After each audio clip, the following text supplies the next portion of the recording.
ಹೊತ್ತಿನ ಹೆಡ್ಲೈನ್ಸ್ ಏನಿದೆ ಮೊದಲಿಗೆ ನೋಡೋಣ. ಶ್ರೀಕಾಂತ್ ಪೂಜಾರಿ ಬಂಧನ ಪ್ರಕರಣ, ಸರ್ಕಾರದ ವಿರುದ್ಧ ಬಿಜೆಪಿ ಪ್ರತಿಭಟನೆ ಅಸ್ತ್ರ.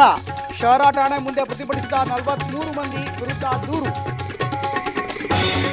ಶ್ರೀಕಾಂತ್ ಪೂಜಾರಿ ಬಂಧನ ಪ್ರಕರಣ, ಜಾಮೀನು ಅರ್ಜಿ ಆದೇಶ ಕಾಯ್ದಿರಿಸಿದ ನ್ಯಾಯಾಲಯ.